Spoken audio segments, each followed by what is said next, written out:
ایسا لگتا ہے کہ مسلم پرسنل لا بورڈ میں سب کچھ ٹھیک نہیں چل رہا ہے اور مسلمانوں کا یہ متفقہ بورڈ انتشار اور سیاست کا شکار ہوتا جا رہا ہے۔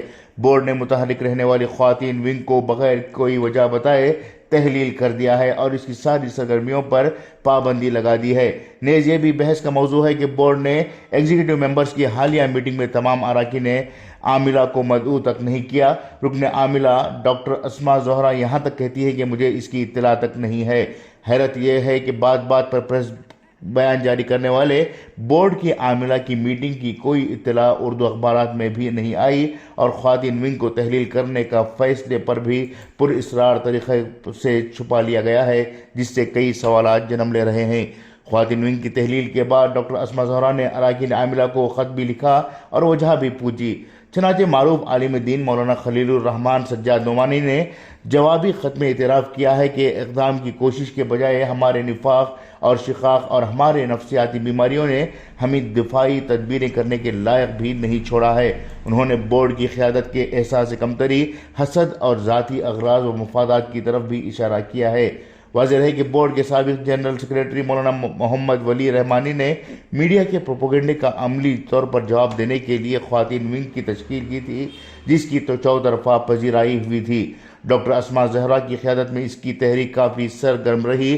ہیلپ لائن کا اجرا، دستخطی مہم اور احتجاج و تحریک اصلاح معاشرے کے ذریعے اس ونگ نے خواتین کے درمیان بہت بڑے پیمانے پر کام کیا ہے۔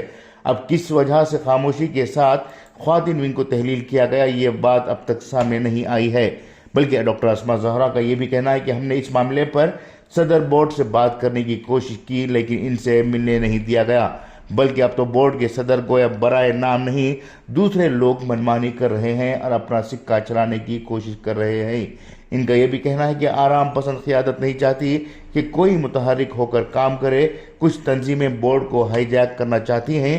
حجاب کے مسئلے پر جب ہم نے بورڈ کی قیادت سے آگے بڑھنے کی اپیل کی تو یہ لوگ بچتے نظر آئے۔ ایسے وقت میں ہم قوم کی بچیوں کو اکیلا نہیں چھوڑ سکتے تھے۔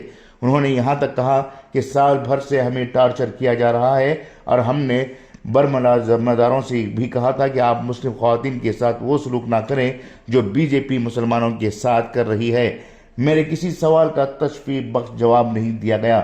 واضح ہے کہ اس وقت جہاں مسلم تنظیموں اور مسلمانوں کے لیے کام کرنے والوں پر حکومتیں اور جانچ ایجنسیاں پابندی لگا رہی ہیں، وہی کام اب خود مسلم پرسنل لا بورڈ کے ذمہ دار اپنی ہی شاخ کو تحلیل کرتے ہوئے مسلمانوں کو یہ سوچنے کے لیے مجبور کر رہے ہیں کہ کیا واقعی میں مسلم پرسنل لا بورڈ اب قابل اعتبار ادارے کے طور پر کام کر رہا ہے یا پھر چند لوگوں کو عہدوں سے آراستہ کرنے کے لیے اس بورڈ کو بحال رکھا گیا ہے۔ خصوصی پیشکش انقلاب نیوز، ممبئی۔